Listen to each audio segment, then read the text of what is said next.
व्रत के दिनों में अगर कुछ हल्का-फुल्का और कुरकुरा स्नैक्स खाने का मन करे तो फलाहारी नमकीन से बेहतर कुछ और नहीं है। ये टेस्टी तो होता ही है, साथ ही व्रत में एनर्जी भी देता है। फलाहारी नमकीन बनाने के लिए मैंने 1/4 कप मूंगफली ली है, 1/4 कप बड़ा वाला साबूदाना लिया है, 3 चम्मच किशमिश ली है, आधा कप आलू के सेब लिए हैं, 15 से 20 करी पत्ता लिए हैं, 2 हरी मिर्ची ली हैं, 1 चम्मच कुटी हुई काली मिर्ची ली है, 1 चम्मच पिसी हुई चीनी ली है और आधा चम्मच सेंधा नमक लिया है। और इसके अलावा आलू के चिप्स और साबूदाना के चिप्स लिए हैं। ये सारी चीज़ें सभी के यहाँ आसानी से मिल जाती हैं। इनसे जो नमकीन बनता है वो बहुत ही टेस्टी और बहुत जल्दी बनकर तैयार होता है। सारी चीज़ों को हमें डीप फ्राई करना है, तो इसीलिए मैंने एक बड़ी सी थाली में पेपर को लगा दिया है, जिससे एक्सेस ऑयल पेपर में आ जाए और हमारा नमकीन एकदम सूखा सूखा तैयार हो। नमकीन बनाने के लिए तेल को मैंने अच्छे से गर्म कर लिया है। एक साबूदाने का चिप्स मैं इसमें डाल के देखती हूँ, तो ये देखिए 1 ही सेकेंड में ये चिप्स अच्छे से फ्राई हो गया है। तो फ्राई करने के लिए तेल बहुत अच्छे से गर्म होना चाहिए। अभी मैंने 1 मुट्ठी साबूदाना के चिप्स गर्म तेल में डाल दिए हैं और ये देखिए मुश्किल से 2 या 3 सेकेंड में ही चिप्स बहुत अच्छे से फ्राई हो गए हैं। अभी मैंने 1 मुट्ठी आलू के चिप्स भी इसमें डाल दिए हैं। 3 या 4 सेकेंड में ही ये आलू के चिप्स भी बहुत अच्छे से फ्राई हो जाते हैं। तो फ्राई करने के लिए तेल हमारा बहुत अच्छे से गर्म होना चाहिए। अगर ठंडे तेल में हम चिप्स को डाल देते हैं तो चिप्स कच्चे रह जाते हैं। अभी मैंने कढ़ाई में एक छन्नी रख दी है और इसमें मूंगफली डाल ली है। अब हम इन्हें एक चम्मच से चला लेंगे।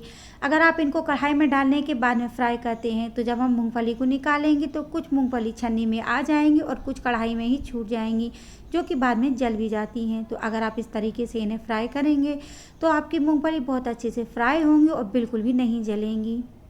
अब जिस तरह से हमने मूंगफली फ्राई की थी उसी तरीके से कढ़ाई में हम छन्नी को रख देंगे और उसमें किशमिश डाल देंगे। चम्मच से हम इसे चलाते रहेंगे और 1 या 1.5 मिनट में ही किशमिश भी बहुत अच्छे से फ्राई हो जाएंगी। अब मैंने इसमें आलू के लच्छे डाल दिए हैं और आलू के लच्छों को फ्राई करने में भी 2 या 3 सेकंड का समय ही लगता है।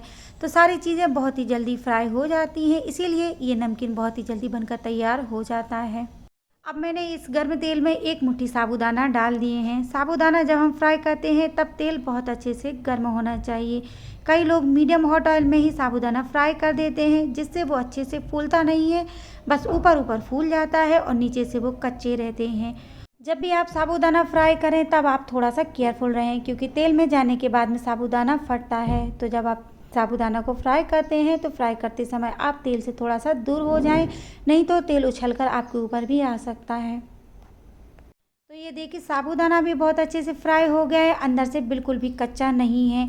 जैसे मखाने क्रिस्पी होते हैं ऐसे ही साबूदाना भी खाने में बहुत ही क्रिस्पी लगेगा।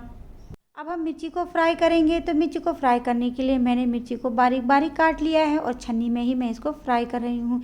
मिर्ची को आपको बहुत अच्छे से फ्राई करना है, एकदम क्रिस्पी हो जाए तब तक मिर्ची को आपको फ्राई करना है। तो ये देखिए मिर्ची बहुत अच्छे से फ्राई हो गई है।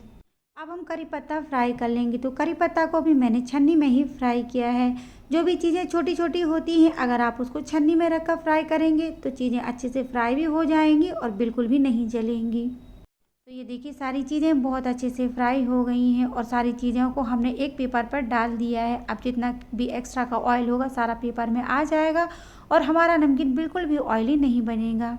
अब एक थाली में मैंने सारी चिप्स को डाल दिया है। तो ये चिप्स बहुत बड़ी हैं, इसीलिए हमें इन्हें तोड़ना है, एकदम से बारीक हमें इन्हें नहीं करना है। बस हाथों में हम चिप्स को ले लेंगे और अंगूठे और उंगली से दबा देंगे, तो इसमें थोड़े से छोटे टुकड़े हो जाएंगे। एकदम से बारीक हम इन्हें नहीं करेंगे। तो ये देखिए चिप्स को मैंने तोड़ लिया है, लेकिन एकदम से बारीक चिप्स को मैंने नहीं किया है, थोड़े से बड़े टुकड़े मैंने चिप्स के रखे हैं। अब हम इसमें बाकी की सारी चीज़ें जो फ्राई करी थी मिला देंगे, जैसे साबूदाना का पोहा, आलू को सेव, मूंगफली, साबूदाना, करी पत्ता और हरी मिर्ची। करी पत्ता को नमकीन में मिक्स करने से पहले हम हाथ से हल्का सा उसको क्रश कर लेंगे। मैंने नमकीन में केवल मूंगफली और किशमिश ही डाली है, आप चाहें तो इसमें बादाम और काजू भी डाल सकते हैं।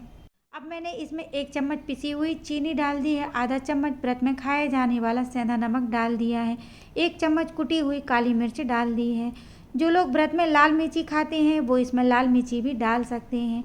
अब बस सारी चीज़ों को हमें अच्छे से मिक्स कर लेना है। मैंने इस नमकीन को व्रत के लिए बनाया है, आप इसे बिना व्रत के लिए भी बना सकते हैं। शाम की चाय के समय अगर आपको कुछ हल्का फुल्का खाने की क्रेविंग होती है तब आप इस नमकीन को एंजॉय कर सकते हैं। 15 मिनट में ही ये नमकीन बनकर तैयार हो जाता है और इसको बनाने में बिल्कुल भी मेहनत नहीं लगती। तो तैयार है हमारा कुरकुरा और टेस्टी फलाहारी नमकीन। आप इसे स्टोर करके कई दिनों तक रख सकते हैं और एंजॉय कर सकते हैं। आप भी इस रेसिपी को ज़रूर ट्राई करिए। अगर आपको ये रेसिपी पसंद आती है तो वीडियो को लाइक और शेयर करिए और मेरे चैनल को सब्सक्राइब करना बिल्कुल मत भूलिए।